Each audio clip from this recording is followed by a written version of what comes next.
All systems go. Clear for liftoff.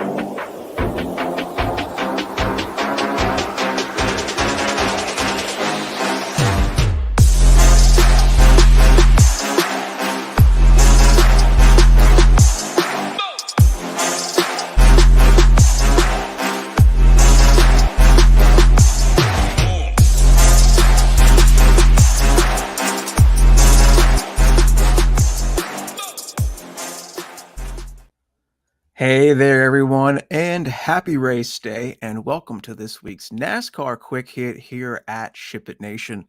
As always, please go ahead and hit that like button and subscribe if you haven't already.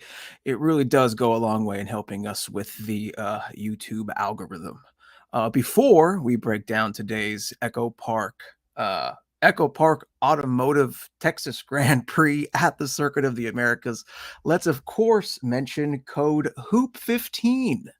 HOOP15 gets you 15% off any membership plan, not weekly, but it does give you 15% off monthly, yearly, and we cover NFL, NBA, PGA, MMA, NHL, MLB, which is coming up right around the corner, college football, and of course, NASCAR. So once again, that is code HOOP15 for 15% off any membership plan. All right, let's go ahead and begin our breakdown of the EchoPark Texas Grand Prix at the Circuit of the Americas. Today's race is 68 laps around the pretty much 3.5-mile road course located in Austin, Texas. So if you are new to NASCAR, that's right, you will get to see them turn left and right, okay? A little bit of a different race for us, obviously, with only 68 laps. We're not going to focus too much on Dominators. Yes, we still will have Dominators in our lineups, but probably only one or two. Compared to most weeks where we'd be playing 3 or 4, or 2 or 3 rather, because there is only 68 laps. So there's really only 47.6 Dominator points available, so not too many up for grabs.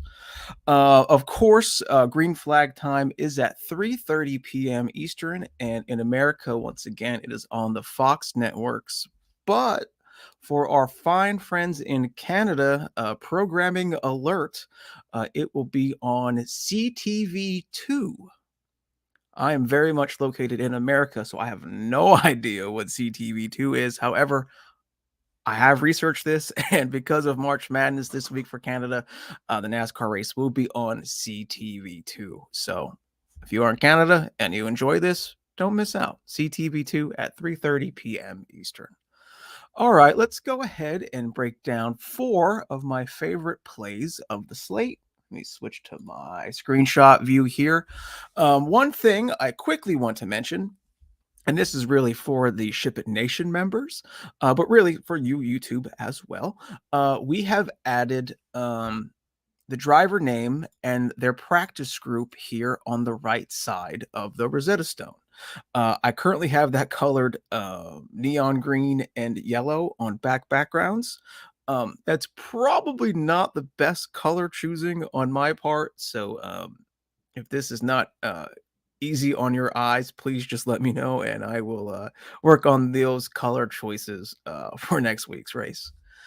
All right, moving on. The first driver I would like to focus on is our highest priced driver on today's slate, and that is one Tyler Reddick from 2311 Racing. He is 10,500 on DraftKings and 14,000 on FanDuel. And frankly, he is a road course stud and a COTA stud.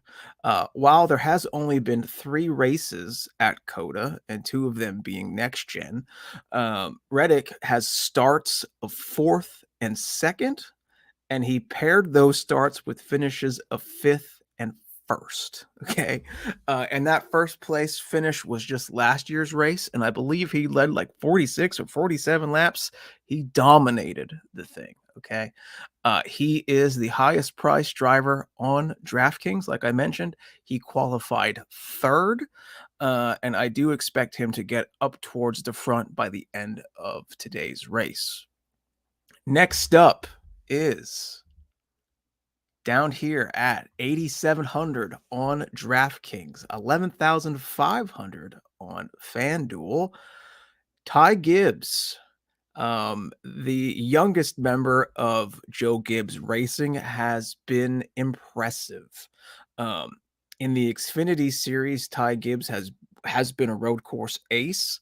And while he has not gotten any wins yet in the NASCAR Cup Series, he's gotten pretty close.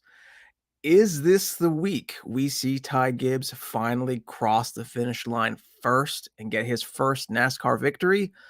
It would not shock me. He unloaded fast. He was second in practice, and he was second in the 1-lap practice and first in the 5-lap practice. And then between the time of practice and qualifying, there was a pretty big shift in track conditions. The track got a little bit slicker. That didn't change Ty Gibbs at all. Okay. Ty Gibbs still qualified second, meaning he is starting on the front row alongside of Hendrick Motorsports' William Byron.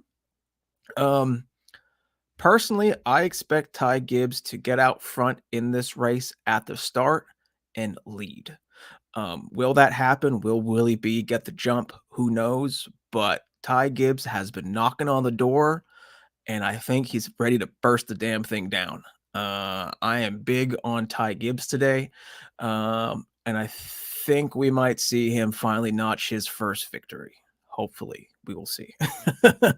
Next up I have here is Joey Logano. Joey Logano hasn't exactly been setting the world on fire recently. And as you see here, even his qualifying position, it's 35th. And you're like, why in the world would we play a driver starting 35th at a road course? Well, because during qualifying, Joey Logano cut the S's. So at the Circuit of the Americas, in fact, if I quickly shimmy back to my graphic, there are S turns, okay? And NASCAR has imposed track limits on those S turns. And if all 4 of your tires are across a line, basically it's like the curb and then there's like a section of green or a section of red. If all 4 of your tires are in that section, that is a penalty. And that penalty in the race will be a drive-through penalty. In qualifying, they just disallowed the lap because it wasn't a valid lap.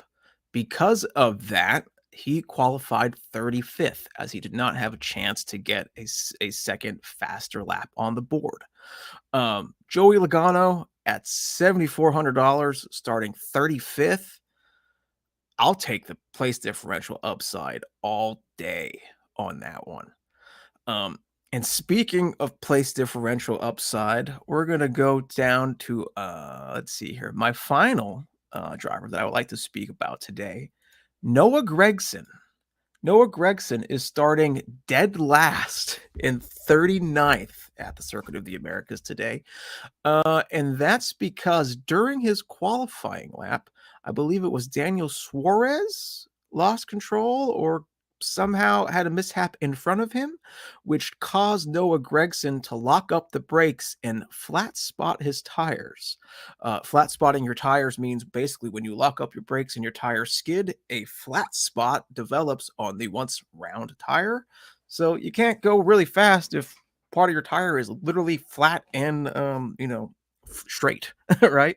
So his qualifying time, I think, was literally like in miles per hour. I want to say everybody was averaging between 92 and 93 miles an hour for their lap. I want to say his was like 74 or 75. He was down towards the bottom, but that's because of the flat spot of the tires. Okay.